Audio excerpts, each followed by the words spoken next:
BTS SP3S signifie services et prestations des secteurs sanitaire et social.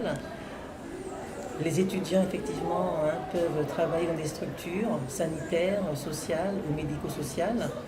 Ces étudiants auront des compétences techniques, administratives et relationnelles. Des compétences techniques, c'est-à-dire qu'ils devront être capables d'animer des réunions. Des compétences relationnelles, ils seront capables effectivement de collaborer avec différents partenaires. Des compétences administratives, ils devront effectivement savoir instruire par exemple des dossiers de prestations. La formation se compose de différents modules.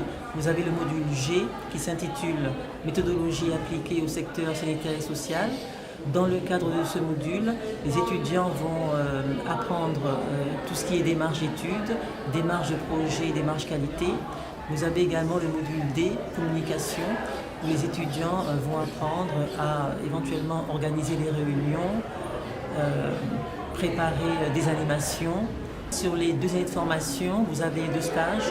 Un stage en première année d'une durée de 6 semaines et un autre stage en 2e année d'une durée de 7 semaines.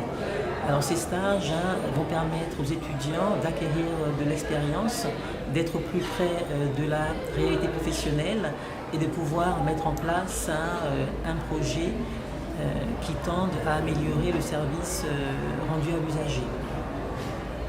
Alors le titulaire du diplôme peut travailler dans différentes structures. Il peut travailler dans les structures sociales, sanitaires ou médico-sociales, c'est-à-dire la sécurité sociale, les EHPAD, des CCAS. Donc il y a une variété de métiers qu'il peut exercer au plus près des usagers, éventuellement des patients, puisqu'il peut travailler également au sein d'établissements de santé. Bonjour, je m'appelle Jacques Plouane.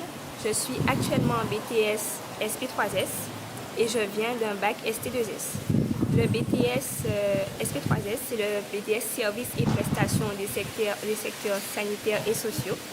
C'est un BTS qu'on peut effectuer en 2 ans dans un lycée général technologique et à la fin, on a un bac +2. Donc, parmi les enseignements, on retrouve essentiellement des enseignements généraux comme la culture générale, la gestion, l'anglais aussi.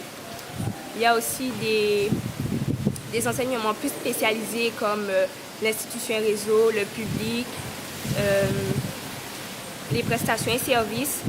Toutes ces matières permettent de connaître le public auprès duquel on peut intervenir. Il nous donne des outils, que ce soit au niveau des prestations, parce que pour pouvoir les dispenser, il faut les connaître. Il nous permet de connaître le domaine.